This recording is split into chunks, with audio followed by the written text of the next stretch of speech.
Hi, my name is Alex Wolff. I'm the author of The Audacity of Hoop, Basketball and the Age of Obama. The dirty little secret is that he's not a great player. What he does have is a knack for playing with players who are better than he is. Sure, he was on a state championship team in high school. He probably could have started for any other team in Hawaii that wasn't as powerful as his Punahou team was. But he's a savvy player. He can't really jump anymore. He's a pretty good shooter. He can't go to his right. So it's a little bit of a mixed bag. But what he does have is something that is kind of characteristic of people who've learned the game in the street. If you think back, ever since the Bill Clinton campaigns, that question, boxers versus briefs, gets thrown out for every presidential candidate. And Clinton, of course, answered that question. And when Obama was asked the question, he came up with a pitch-perfect pickup basketball player's reply.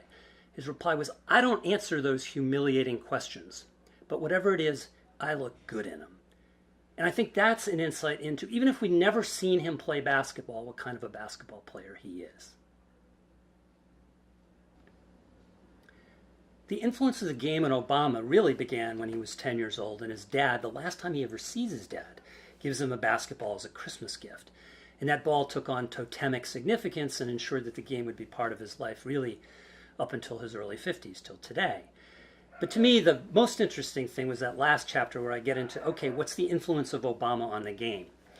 And to tell that story, you have to go back to the 90s when you had a prevailing attitude in NBA locker rooms of Michael Jordan, Republicans buy sneakers too, don't want to be too political, it might affect endorsement deals. You also had the whole Jerry Maguire thing in the popular culture, show me the money. Agents and athletes were kind of mind melded over this. Well, come Obama, players jumping on the bandwagon with a campaign, suddenly they're much more attuned to what's going on in the world outside the NBA arenas.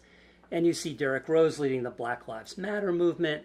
You see Steve Nash and the Phoenix Suns taking the initiative of protesting against Arizona's anti-immigration legislation. You see Jason Collins coming out. So to me, that was the most interesting, certainly the most relevant to today part of the process of putting this book together. You know, the book is really an album, a coffee table book, heavily illustrated, 5 main essays that do the work of what it is, a biographical sketch of this figure, but also political history and a cultural narrative at the same time. But we also broke out stories that seem to be worthy of special attention. Reggie Love, the president's personal aide, the guy that he has called the little brother I never had, who played on a national championship team at Duke in their bond. We also look at golf, the inevitability of golf, how even a president who loves basketball would eventually be ensnared by this game where he can play a little more calmly and privately, not get hurt and get outside.